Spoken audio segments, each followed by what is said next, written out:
If your current annual expenses are 10 lakhs, then you need a 5 crore corpus today in order to retire. Are parents in India sufficiently foresighted that they are thinking of their children's retirement? Like here, they have trouble thinking of their own retirement. So that is where PPF actually comes in, the Public Provident Fund. That is open to all people, whether they are employees, self-employed, unemployed, doesn't matter. Retired doesn't matter. Children doesn't matter. Which is why no bank, no distributor, nobody will sell Makes you sense now. NPS. And if you walk into a bank and say the word NPS, first thing they'll do is try to push an insurance policy. I have about 15% of my portfolio into NPS. There are these life cycle funds. You can choose your risk appetite and input your age, and algorithm will decide how much equity and debt you should be having. And as you get older, it will automatically rebalance. In my view, one should not miss out on the Public Provident Fund, the PPF. It is an amazing stabilizer to a portfolio. EPF is just a nightmare. They have not fixed the system. Hello and welcome to Power Academy. Everyone talks about stocks and mutual funds, but what about retirement schemes? To talk more on this, today we have with us Neil Borate, the deputy editor at LiveMint, who has almost 10 years of experience in personal finance space. In today's video, we'll talk about EPF, PPF, NPS, and retirement mutual funds and talk about pros and cons of investing in each of these. That being said, let's get started.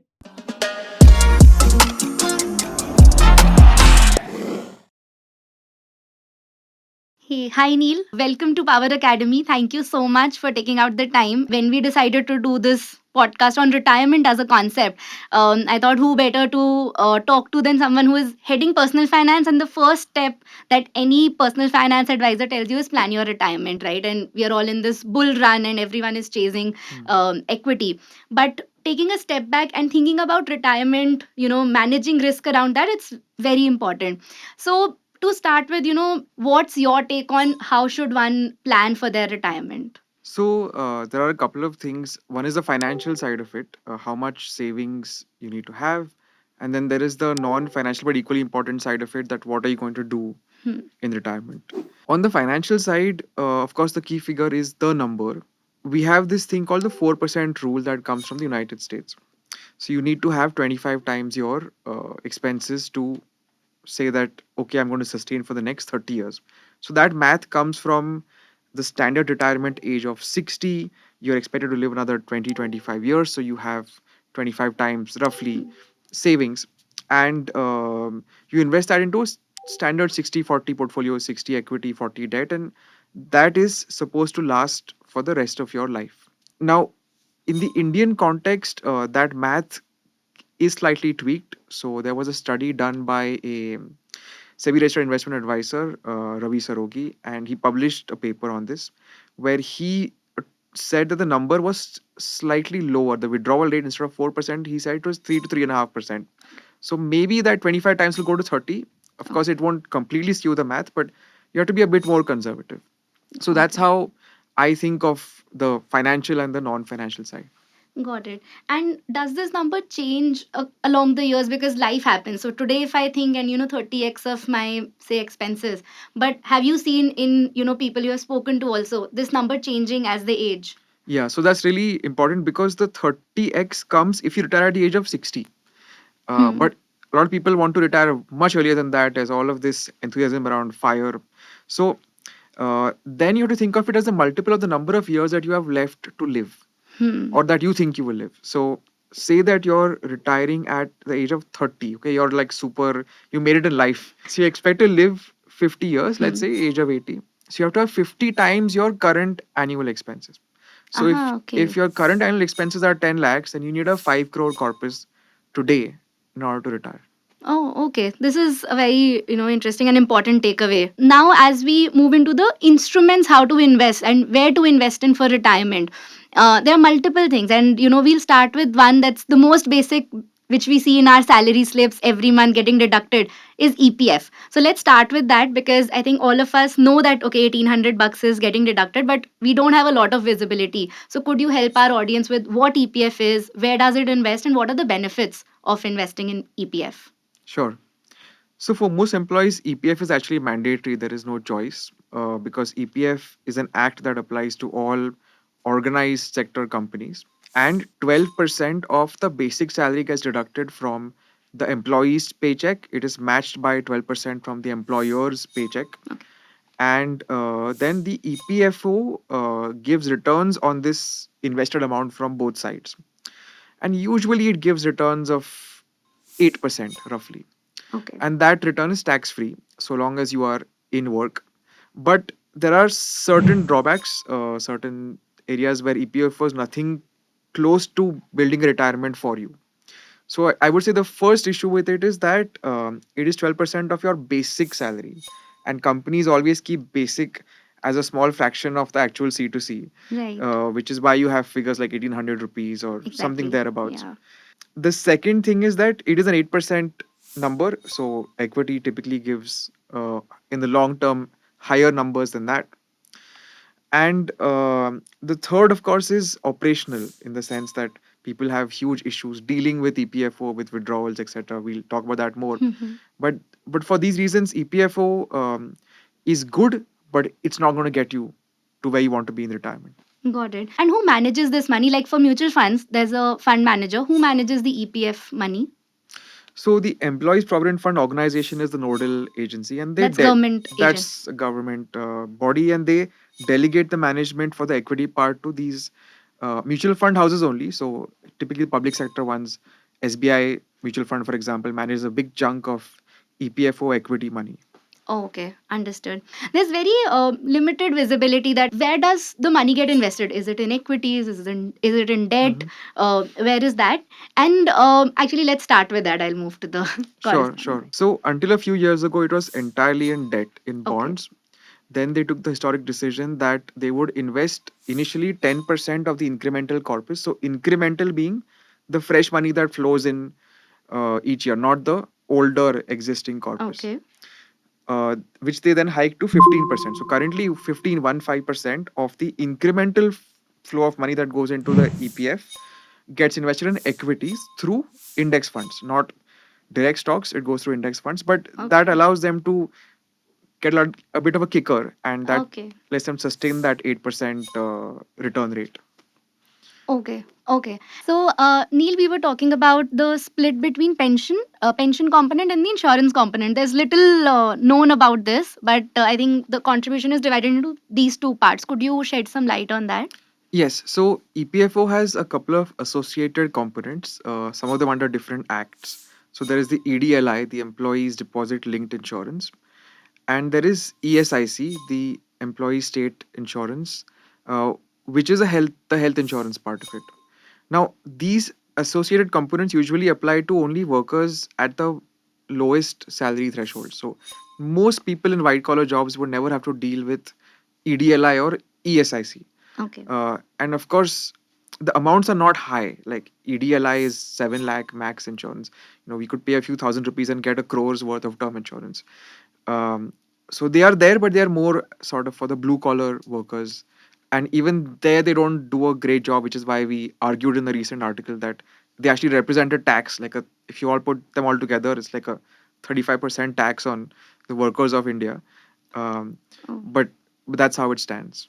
Okay. So does that mean that the entire 1800 is not getting deposited as the EPF? So what percentage goes into EPF versus insurance in that amount that's deposited? No, the 1800 does go into EPF, and Okay. that is matched by the employer. Employer. The ESIC and EDLI are over and above. They're part of the C2C, but they're not part of the 1800 that you see as Okay. the EPF. Okay, understood. EPF typically is logged in till 60 years of age, right? There are specific situations. Can I withdraw my money before 60 as well? Yes, partial withdrawals are allowed for specific reasons. For example, to build a house, you want to take a loan to, I think, for marriage and education also. But again, there is bureaucracy and paperwork. It's not easy. You have to attach proofs. Even with the website and Hmm. today's technological advancements, we have encountered so many cases of people who are not able to withdraw their claims getting rejected for the silliest of grounds. There's a mismatch of name. Father's name is coming here instead of surname, or one initial is there instead of the full name. And also that the EPF is not a portable account. So let's say you work with company A, and then after 3 years, company B, and then company C. Each company will open a fresh EPF account, and it is left to you as the employee to Hmm. transfer your old EPF accounts into the new one. Oh, okay. because otherwise withdrawing them becomes a huge pain. And you know, they haven't made it easy, unlike NPS, which is like you can port the account across employers. Oh, okay. So I read about UAN, the Universal Account Number. Wouldn't that make it easy for us to track across different companies? Yes, but you still have to port the account. So when I moved Okay. jobs many years ago, I had to go through the whole process, log in, get the OTP, and transfer my old PF. Another reason why it's important to port is because the tax-free nature of EPFO kicks in after 5 years of continuous service. So if you Oh. if you don't transfer, you're resetting the clock every time you're going to a new employer. So, which means that if I want to redeem the money from my first employer, but that's in a separate account, and in my current employer, I have not yet completed 5 years, so that won't be tax free. Is that what you mean? That is correct. Oh, okay. And as you mentioned, right, 1800 is a very small number to contribute to the retirement fund. I hear people talking about VPF, which they can increase their contribution to PF Mhm. in general. What's your take, given the returns that it has, and the pros and cons? What's your take on people, sort of opting for VPF here? Yeah. So earlier it was a very commonly used strategy, investment strategy, a tax arbitrage strategy, because the interest on EPF and VPF, Voluntary Provident Fund, is tax free. Okay. So the law allows you to invest up to 100% of your basic salary into EPF plus VPF. So let's Okay. assume that you get a 1 lakh pay package and 30,000 of that is your basic. So you can put all 30 instead of the 1800 into EPF plus VPF. Okay. Okay. So that's pretty much the sort of pros and cons here. If we move to someone who is not in the 20 employee setup, and wants to contribute to PF, what is the channel or the instrument for that person to contribute towards the retirement? Yes, so that is where PPF actually comes in, the Public Provident Fund.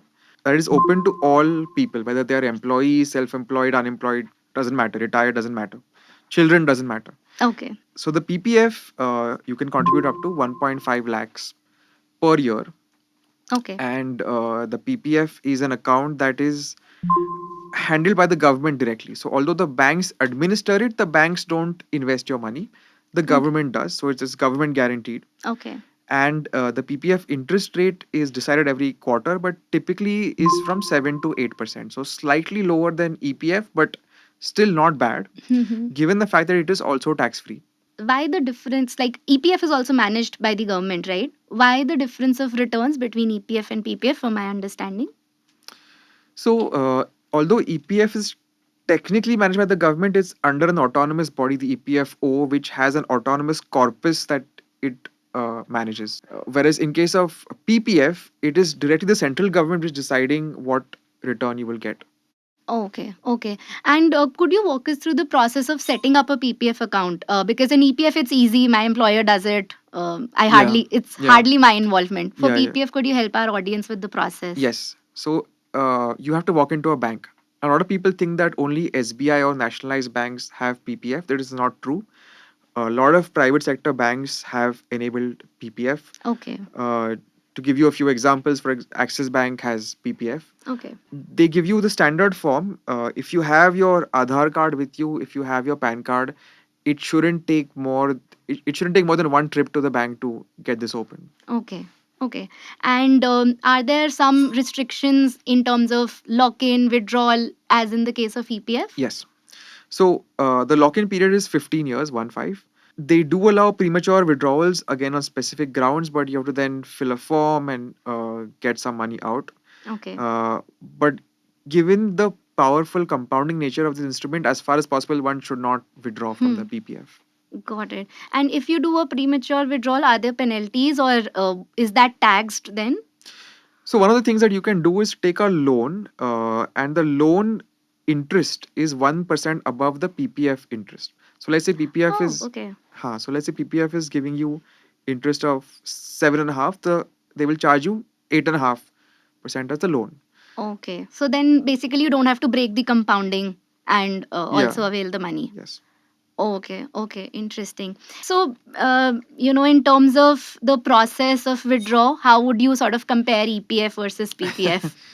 I would say PPF is slightly easier because you're dealing with a bank, and some banks are relatively more efficient. Hmm. EPF is just a nightmare. They have not fixed the system. Got it. Got it. Very fair. EPF has a active inactive status. Is there the same thing for PPF as well? Could you shed light on both, in fact? Right. So let me talk about PPF first because it's been in the news. Hmm. Because a lot of people were sort of gaming the system, and they were creating what are known as irregular PPF contributions or irregular PPF accounts. So, for example, people who are NRIs. Now, the rule for NRIs is that if you have opened the PPF account while you were a resident of India, Hmm. you can continue contributing to that account, no problem.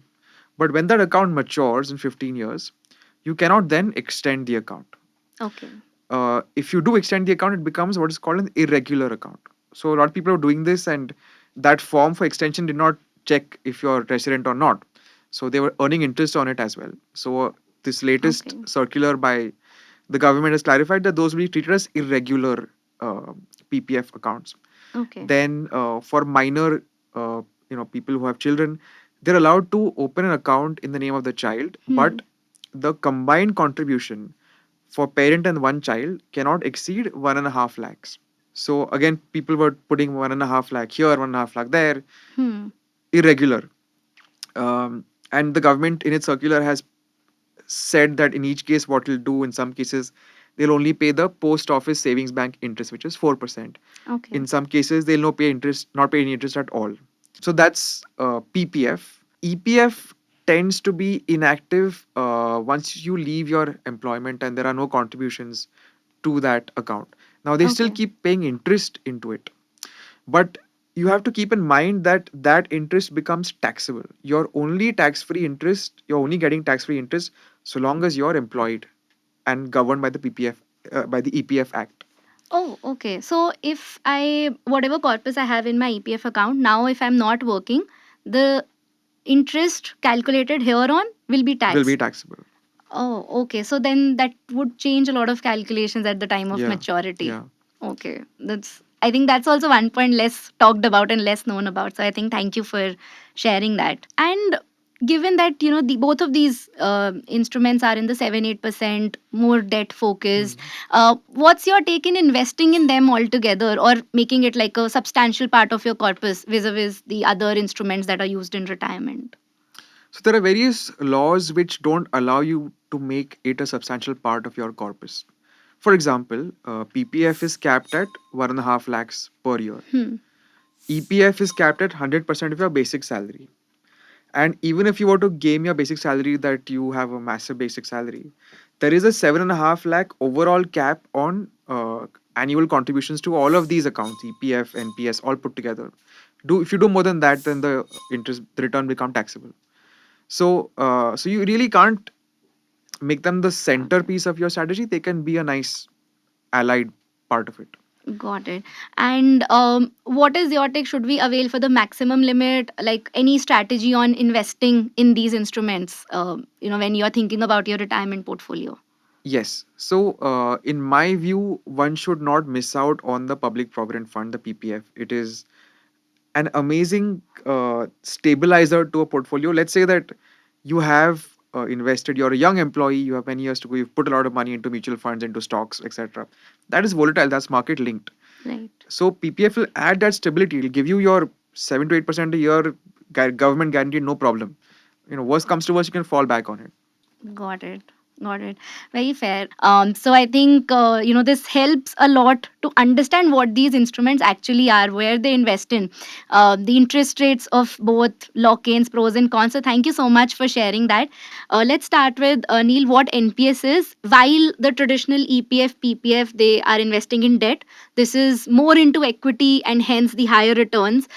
Because of lack of information around it, I feel still people around me are not yet investing into this, and I think it's a very powerful tool because you are parking aside money for a really long time and let compounding happen. What are your take on future of NPS and how investment will grow in this instrument? Absolutely, my favorite subject. So, NPS or National Pension System was started in 2004 by the Vajpayee government. Initially, it was only open to government employees. All government employees who joined after 2004, they were mandatorily enrolled into the NPS. They were not given the old fixed pension that government servants used to get. Okay. Then 2009, the UPA government opened it up to the private sector also. Initially, the take up was not much in the private sector because there were a lot of other options and there were no major tax benefits in NPS. There was only ATC, which has all the other things also. Hmm. Then the government brought in a specific section only for NPS, ATCCD 1B, 50,000 rupees. Okay. That is when it took off on the private sector. People realize that apart from the tax benefits, it has a lot of other things going for it. Even today, the cost for pension fund managers are capped at 0.09%, Oh, which okay. is like if you think of even a direct plan of a mutual fund, that's 5 times more expensive. Hmm. If you consider an insurance policy, that's like you can't even calculate how much more expensive that is. Yeah. And the third really powerful thing it has going for it is that it allows investment in equity. So this is the beauty of the NPS, that it gives you that freedom. If you want, you can have 0% equity and 100% debt. You Okay. can have any number between 1 to 75 for equity. Okay. 75 is just the cap. In terms of where it's invested, so there are pension fund managers in the NPS system, which are usually the same mutual funds that you commonly hear about. They have pension fund arms or companies. Okay. So, for example, there is HDFC, there is Axis, there is UTI. All of these guys have pension funds. Okay. And the returns are also quite similar to the Nifty. Um, Now, a lot of people So say that's that, 12-13% like on average. yes, Okay. yes. So, a lot of people say that NPS only does passive funds. So, this is not technically true. They're allowed to do active investments also. But generally, they're restricted to the top 200 stocks. So, they tend to be close to the Nifty. Okay. Okay. And you said I can choose, my percentage allocation for equity. How does that happen? So if I suppose go to HDFC because they would have a NPS, could you walk us through the process, how it is done? Yeah, so the best way to do this and to keep costs low is to do it through the ENPS account. So Okay. NSDL, which is a government company, they are what is known as a CRA in the NPS, a Central Record Keeping Agency. Okay. So they have a website, enps.nsdl.com. If you open your NPS account through that website, then you don't have to go through the trouble of going to a bank branch or paying a distributor or agent or anything of the sort. ENPS has a very small charge. If I remember correctly, it's something like 0.1%.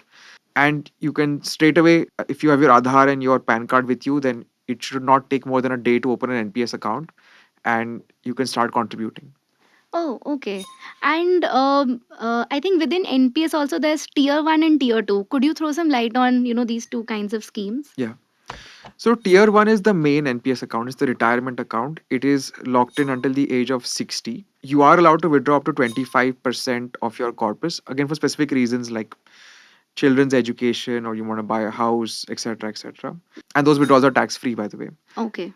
Tier 2 NPS is a freely withdrawable account. So you can Okay. put in money on any business day, take out money on any business day. In terms of equity versus debt, it has the same options as tier 1s. The same pension fund managers have funds for tier 2 and they're identical. There's no difference. Okay. The Okay. only difference is that in tier 2 you can go to 100% in equity instead of 75% Oh, okay. And for tier 1, 75 is the upper cap. is the cap. But depending on my risk appetite, I can choose. There's no recommended, like, is there in your mind any framework? What is the Yes, recommended yes. So for people who don't want allocation? to, yes, people who don't want to choose themselves, there are these life cycle funds. You can choose your risk appetite and input your age, and algorithm will decide how much equity and debt you should be having. And as you get older, it'll automatically rebalance. It'll keep selling some equity, putting some money into debt, so that by the time you retire, you're not at risk that if there's a big crash, then suddenly half of your pension pot is gone because market is down. Oh, okay. So at the time of choosing the NPS, if I just allow the algorithm to do it, will do it all throughout, like the rest of the 20-40 years Yes, that's yes. remaining for retirement. But in tier 2, that's not the option, is it? Or the same thing No, no, the applies for same both. the same applies for both. Okay, okay. So either I select on my own, otherwise I can just submit to Choose the a life process, cycle and fund. Yeah. they can just help calculate what's right basis my age Yes. and risk appetite. Yes. Okay, very interesting. And in tier 2, is that also tax free like tier 1? That is the biggest problem with tier two. They have kept the taxation utterly ambiguous. Nobody knows, including the regulator. Um, you can argue that tier two will be subject to capital gains tax. So Mm-hmm. let's say your 100 becomes 150 and it's more than 2 years after that you've redeemed it, then you can submit it under long term capital gains tax. But it's a matter of interpretation, could lead to disputes, litigation. Some people say to be on the safe side, just put it under slab rate. That is what Hmm. has kept tier 2 from becoming a very popular instrument. Okay, so right now there's, I mean, no clarity There on is no how clarity. we do that.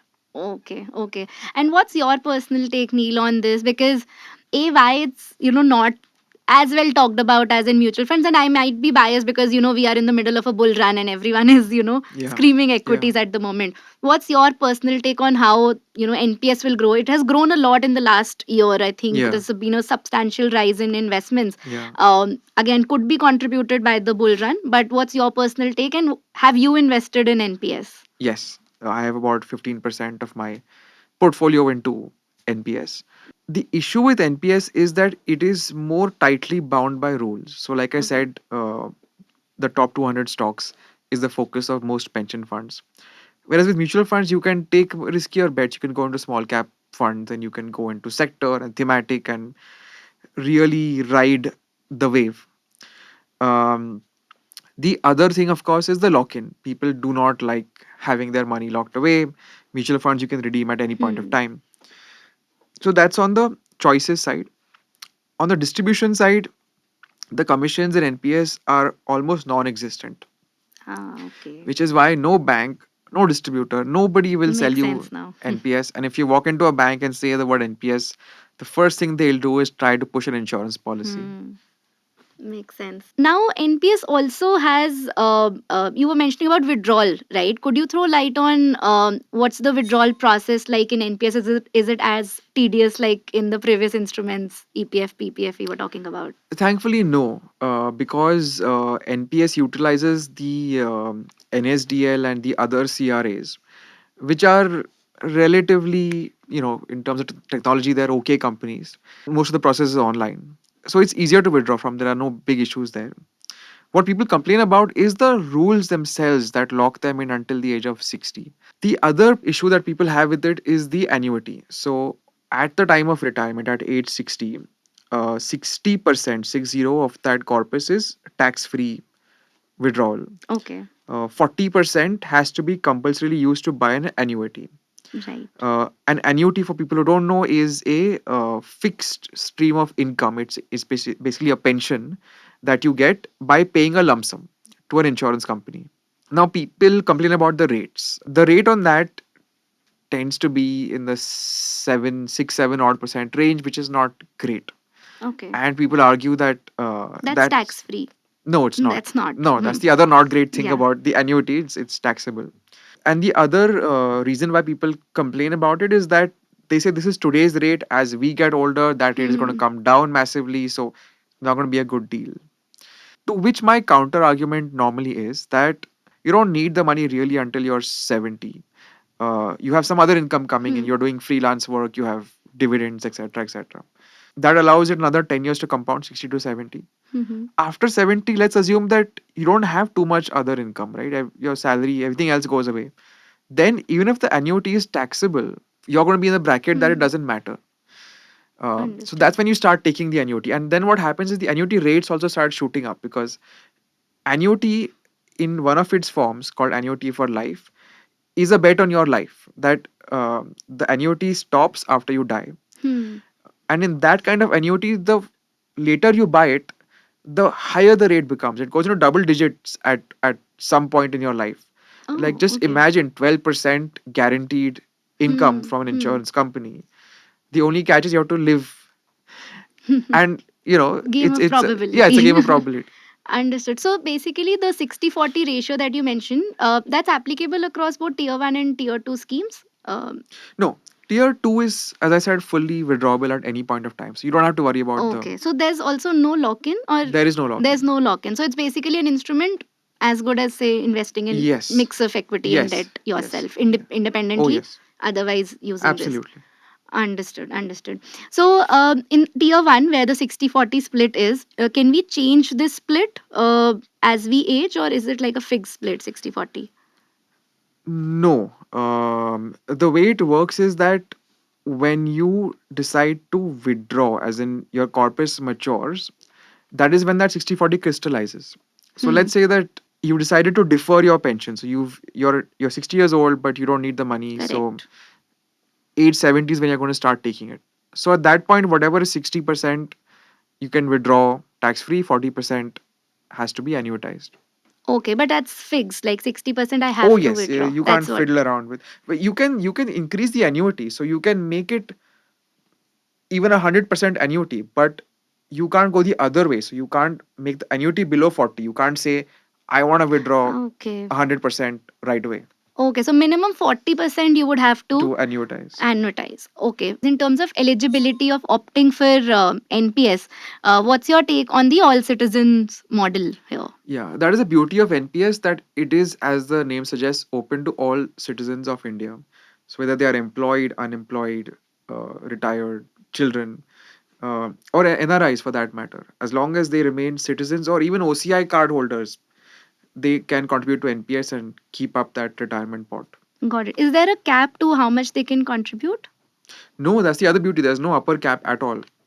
Across corporate or. Across all categories, the caps that are there are for the tax deduction. So Okay, up. could you talk a little bit more Sure. about that? Yeah. So NPS enjoys tax deductions under old regime and new regime.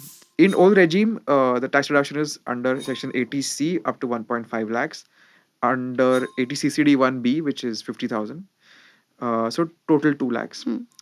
In the new regime, only the employer contribution is eligible for tax deduction. Okay. But they brought in the parity that earlier the government had allowed a 14% contribution for government employees, but 10% for private. So now, if the private sector employer also contributes up to 14% of your basic salary, then that amount is that's a deduction for that. Got it. And the NPS Vatsalya. So we often talk about our retirement, but I think all of these funds that have large lock-ins also are some tools that parents use for their kids. And I was reading this line. I think if you are investing 10,000. By the age of 18, your child will get 10 crores. And it's such a powerful statement. You don't realize how great compounding is. What's your take on this new scheme and, the adoption for that? Yeah, we did the math on some numbers also, and like in one case, if it's a 50-year compounding period, like you start for your kid, because NPS is locked in until the age of 60. So you can very well have a 50-year compounding period, then you can end up with something like a 36, 39 crore pension corpus, which even accounting for inflation is a lot. It's a Hmm. humongous amount. Yeah. Now, that said, there are two caveats. So the plus point is that allowing children or other parents to open account for children is a great thing. It allows families to start early, really early with retirement planning. The flip side is that technically parents can do the same thing with through mutual funds. They don't have to go through NPS. You can argue that in case of mutual funds, after the child turns 18, the child can withdraw it all and blow it in a Hmm. casino. Whereas with NPS, it really will stick on until the child retires. NPS would also be tax free, if I'm not wrong, or for this scheme, it's not. The returns are indeed tax free. Until you withdraw from the NPS, there is no tax. The contributions, unfortunately, there is no clarity for Vatsalya.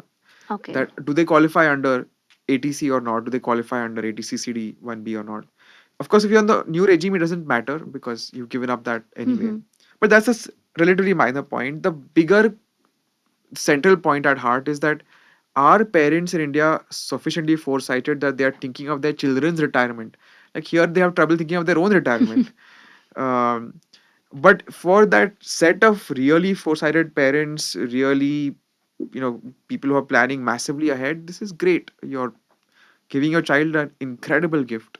Right. I mean, these numbers just humongous, right? Because you're not able to experience those numbers in your lifetime. Yeah, yeah, But the math shows it again. Disciplined hai to possible hai, I guess. absolutely. Yeah. So I think that's the I think we just beauty. minted a new slogan here: discipline hai to possible. Yeah, why not? There are also retirement mutual funds that are mutual funds dedicated for the purpose of retirement. What is your take on investing in those mutual funds versus NPS? What are like the difference in the rates one can expect in and the pros and cons? Yeah, so retirement funds actually haven't taken off much, even within mutual funds, mainly because they don't do anything special.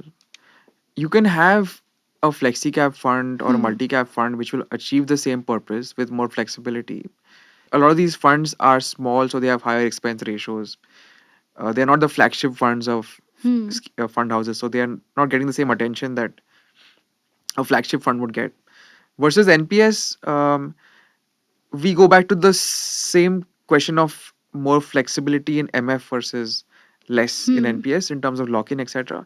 But if I had to bring out the competition on the MF side, it wouldn't be the retirement funds; it would be the standard. Other funds. Yeah, So, as we are talking about government pensions and, the recent UPS that's been announced, what's your take on that? so what the government basically announced, I think a month or so ago, is that there will be this new system called UPS, where if the government employee chooses that, then they will get a pension which is not less than 50% of their average final salary, which is pretty big. Like we Yeah. did the math to generate, like if you have to invest the money yourself and generate a pension that's 50% of your average salary, and it just doesn't work out unless you save an massive amount Hmm. of your monthly salary. So this is one big benefit that they've given. um, the other benefit is inflation linked pension. Hmm. The fact that this 50% will grow according to inflation, this is not a security that private sector employees will get even Yeah. through the NPS. So if you're a government employee, fantastic. If you're a private sector employee, yikes. Yeah. I mean, plan for retirement like through other instruments. Yeah. Yeah, clearly. So Neil, in terms of at time of if the primary account holder in times of the death, how is EPF, PPF, NPS? How is that treated with respect to the nominee? How is the money transferred? How is that process? Yeah.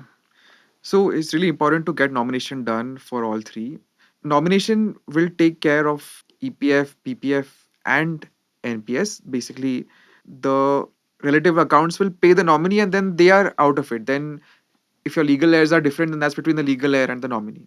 Because it's important to know that legal heirs and nominees are not quite the same thing. Hmm. Nominee is just the trustee. Now, one question arises about NPS annuity, especially annuity for life, because in this kind of annuity, it stops paying when you die. Your family gets nothing. Okay. It's a trade off because the rates are really high, like what we discussed earlier. That if you buy this annuity late in your life, the rates become double digit, they become crazy 15 18% guaranteed. But that's because the insurance company is betting that you may not live Yeah. that long.